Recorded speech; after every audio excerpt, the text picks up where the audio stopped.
Decades ago, thin metal bands first started ruining hairstyles and pockets bulged with a new toy, the Walkman. And pretty soon, that satisfying click turned into... Sony's portable cassette player was a big hit, offering consumers something vinyl couldn't, taking your music with you, and became the default standard. Now, the Walkman is the Sony trade name. Some people use that as a generic term, but it's not. And besides the idea of music wherever you are, it started a new culture.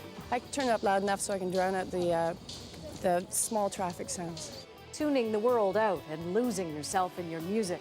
The Walkman's success kept growing with newer models, even a solar-powered one. And Sony ended up selling more than 200 million units of the cassette models.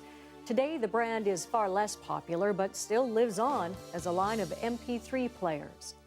A few moments later. Welcome to Unbox This Channel. The title of this video, When the Walkman Ruled the World. Life before the skip button. I was a kid in the 90s, and let me tell you, nothing, and I mean nothing, felt cooler than sliding that cassette into your Sony Walkman, pressing play, and hearing that tiny click before the music started. No Bluetooth, no streaming, just you, a pair of foam headphones, and a mixtape that sounded like freedom.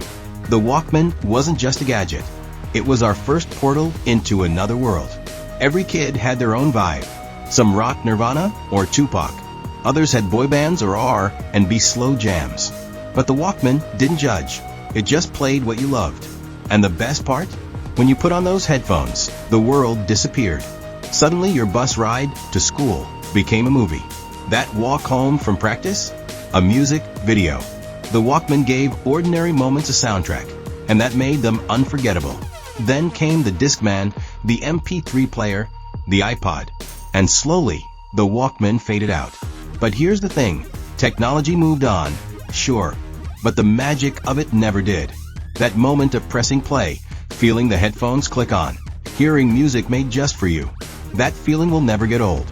If you ever made a mixtape, waited by the radio for your favorite song, or carried a Walkman everywhere you went, then you already know what this feeling is. 25 years later. They called it the party of the century, a quarter century ago, when 2 million revelers flooded Times Square celebrating the new millennium. And for many, it's hard to believe just how fast time flew. But that is crazy, 25 years. Shocking. So much has changed. I mean, social media, technology. And we've watched the tech industry take off, light years ahead.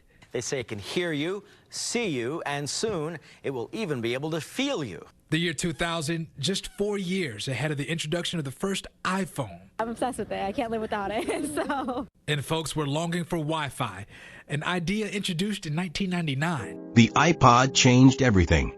When music finally fit in your pocket.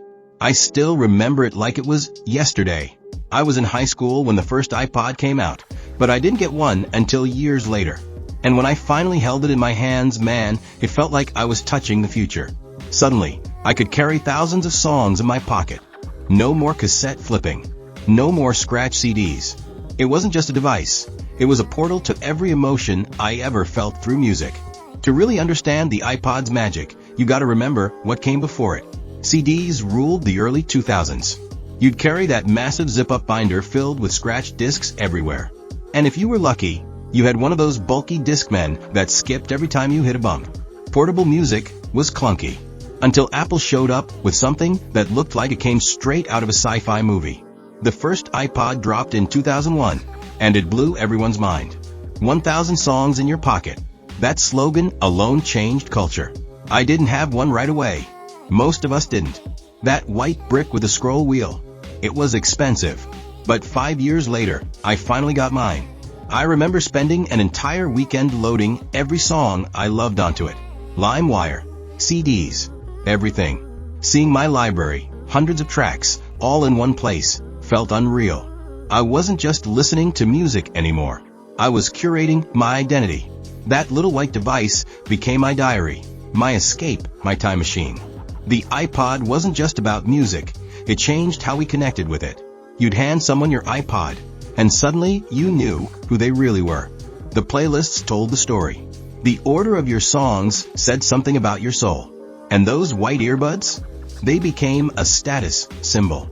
You could spot an iPod user a mile away. That bright white cord meant you were living in the future. The iPod made music personal, but also universal.